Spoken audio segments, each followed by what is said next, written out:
Assalamualaikum warahmatullahi wabarakatuh. Bismillahirrahmanirrahim. Alhamdulillahirabbil alamin. Allahumma sholli ala Muhammad wa ala ali Muhammad, amma ba'du. Puji syukur kehadirat Allah, kita dapat berjumpa kembali dengan pelajaran pendidikan agama Islam SMA SMK kelas 12. Pada kesempatan ini kita akan membahas bab yang terakhir, yaitu kemunduran peradaban Islam di dunia sesuai dengan KIKD 3.33, mengevaluasi faktor-faktor kemunduran peradaban Islam di dunia. Fase peradaban Islam dunia. Perjuangan dan peradaban umat Islam mengalami beberapa fase pasang dan surut. Berdasarkan periodisasi sejarah peradaban Islam, menurut Harun Nasution, benih-benih perpecahan dan disintegrasi sudah muncul sejak fase kedua dari periode klasik, yaitu antara tahun 1000 sampai 1250 Masehi. Meskipun pada masa itu masih merupakan puncak keemasan peradaban Islam.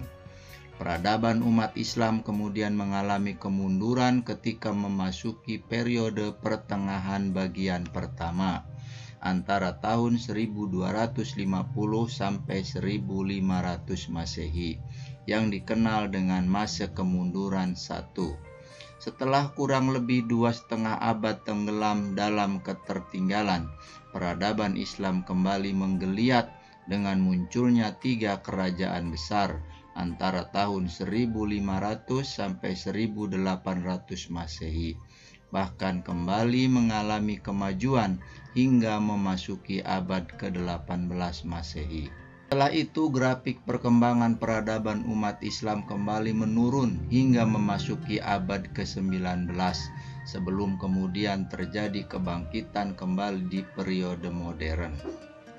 Menurut Ibnu Khaldun, faktor-faktor penyebab runtuhnya sebuah peradaban lebih bersifat internal daripada eksternal.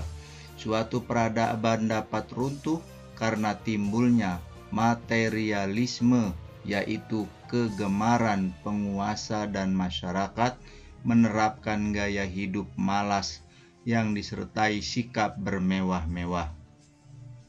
Sikap ini tidak hanya negatif tapi juga mendorong tindak korupsi dan dekadensi moral.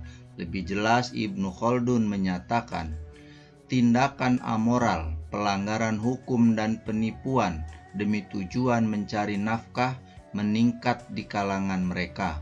Jiwa manusia dikerahkan untuk berpikir dan mengkaji cara-cara mencari nafkah dan menggunakan segala bentuk penipuan untuk tujuan tersebut.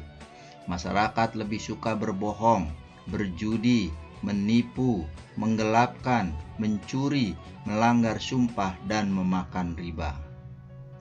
Hancuran Khalifah Islam terakhir. Serangan pemikiran dan juga serangan militer dari barat bertubi-tubi mengguncang Islam. Akibatnya kaum muslimin mulai goyah. Puncaknya adalah tergusurnya khilafah Islamiyah di Turki dari pentas perpolitikan dunia. Saat itu, Inggris menetapkan syarat bagi Turki bahwa Inggris tidak akan menarik dirinya dari bumi Turki kecuali setelah Turki menjalankan syarat-syarat berikut. Pertama, Turki harus menghancurkan khilafah Islamiyah, mengusir khalifah dari Turki, dan menyita harta bendanya. Kedua, Turki harus berjanji untuk menumpas setiap gerakan yang akan mendukung khilafah. 3. Turki harus memutuskan hubungannya dengan Islam. 4. Turki harus memilih konstitusi sekuler sebagai pengganti dari konstitusi yang bersumber dari hukum-hukum Islam. Mustafa Kemal Atatürk kemudian menjalankan syarat-syarat tersebut dan negara-negara penjajah pun akhirnya menarik diri dari wilayah Turki. Curzon, Menteri Luar Negeri Inggris saat itu, menyampaikan pidato di depan parlemen Inggris. Sesungguhnya kita telah menghancurkan Turki, sehingga Turki tidak akan dapat bangun lagi setelah itu. sebab kita telah menghancurkan kekuatannya yang terwujud dalam dua hal, yaitu Islam dan khilafah. Terakhir kaum muslimin hidup dalam naungan Islam adalah di tahun 1924, tepatnya tanggal 3 Maret tatkala Khilafah Utsmaniyah yang berpusat di Turki alias Konstantinopel diruntuhkan oleh kaki tangan Inggris keturunan Yahudi Mustafa Kemal Atatürk. Dialah yang mengeluarkan perintah untuk mengusir Khalifah Abdul Majid bin Abdul Aziz, khalifah atau pemimpin terakhir kaum muslimin, ke Swiss dengan berbekal koper, pakaian, dan sedikit uang. Sebelumnya Kemal mengumumkan bahwa Majelis Nasional Turki telah menyetujui penghapusan khilafah. Sejak saat itu sampai sekarang kita tidak mempunyai lagi pemerintahan Islam dunia. Antara faktor-faktor yang menyebabkan kemunduran Islam adalah sebagai berikut. Yang pertama, akibat jauhnya umat Islam dari Kitabullah dan As-Sunnah. Kitabullah dan Sunnah Rasulnya akan mengangkat harkat dan martabat suatu bangsa. Dengannya Allah Subhanahu wa Ta'ala meneguhkan keyakinan kaum muslimin dalam melawan musuh-musuhnya. Dengannya pula Allah mengangkat suatu kaum dan merendahkan kaum yang lain.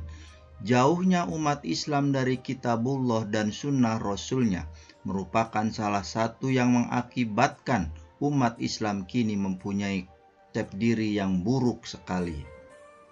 Dari Ali bin Abi Thalib radhiyallahu an berkata, bersabda Rasulullah Shallallahu alaihi wasallam, akan datang pada umatku suatu zaman yang tidak tersisa dari Al-Quran kecuali tulisannya saja. Masjid mereka ramai akan tetapi sepi dari petunjuk. Ulama mereka sejelek-jelek manusia di kolong langit. Darinya keluar fitnah dan kepada mereka fitnah tersebut kembali. Hadis riwayat Baihaqi. D. Taklid atau ikut-ikutan. Oleh karena umat tidak punya nilai, tidak memiliki prinsip-prinsip yang sangat berharga sebagaimana yang ada di dalam Al-Quran dan Sunnah, akhirnya yang mereka lakukan nilai dari orang lain. Kalau sudah demikian yang terjadi, sebagian mereka akan mengikuti apa saja sesuai dengan kebiasaan orang lain. Akibatnya adalah ikut-ikutan. Hal ini pernah diantisipasi oleh Rasulullah Shallallahu alaihi wasallam. Sungguh, kalian akan mengikuti cara-cara sunnah, gaya-gaya orang sebelum kalian.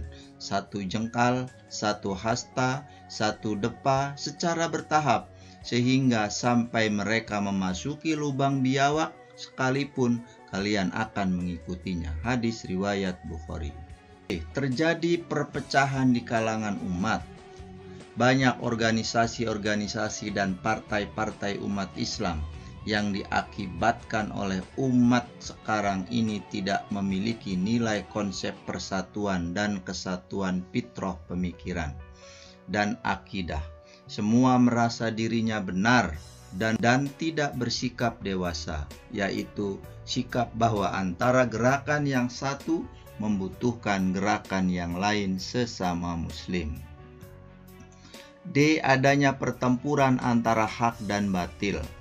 Salah satu pelajaran berharga bagi umat Islam adalah perang salib yang menggunakan berbagai dimensi pertempuran, politik, ekonomi, dan perang di tataran keagamaan.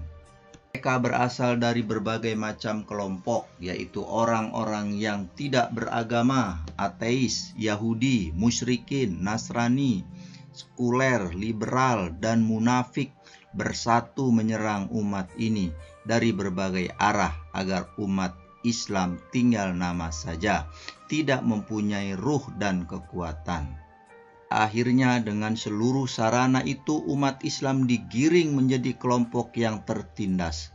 Pada saat umat ini merasakan berada di titik bawah dalam kehidupan, kehilangan kepercayaan diri, saat itulah mereka punya peluang untuk dimurtadkan. Perang pemikiran ternyata merupakan langkah pertama yang utama dalam pertempuran antar hak dan batil. Banyak teori sekarang ini yang menjauh dari nilai-nilai Islam, teori yang terkait dengan kemanusiaan, ekonomi, politik, sosial, budaya, dan psikologi. Karena kita tidak memiliki kekuatan prinsip, nilai-nilai Islam, tidak memiliki paradigma teori yang bersumberkan dari Al-Quran dan Sunnah Rasulullah Shallallahu Alaihi Wasallam, pada akhirnya kita semua mengikuti seluruh teori-teori itu tanpa sedikit pun kita menyeleksinya. Sebagai akibatnya, persepsi kita berubah. Cara berpikir kita juga berubah. Umat Islam tidak lagi mencerminkan cara berpikir yang Islami, sehingga emosi umat Islam pun tidak memiliki emosi yang Islami. Jalan keluar dari semua itu adalah mengembalikan seluruh permasalahan kepada Al-Quran dan As-Sunnah. Terapkan perilaku mulia. Mengambil pelajaran dan contoh atau uswah bagaimana caranya umat Islam dahulu mampu menjadi negara superpower dunia, pusat peradaban dan ilmu pengetahuan. 2. Timbul tanggung jawab yang tinggi untuk senantiasa memperjuangkan tercapainya kemuliaan Islam dan kaum muslimin demi kesejahteraan umat manusia secara menyeluruh.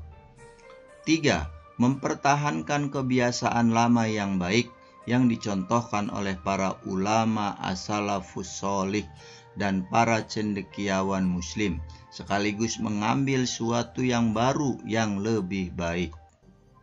4. Mempunyai motivasi untuk lebih mendalami Islam dari sumbernya, yaitu Al-Quran dan hadis. 5. Rajin belajar dan selalu meningkatkan wawasan, sikap, dan keterampilan. Demikian pelajaran kita hari ini mengenai sejarah kemunduran peradaban Islam di dunia. Mudah-mudahan bermanfaat. Lebih kurang mohon maaf.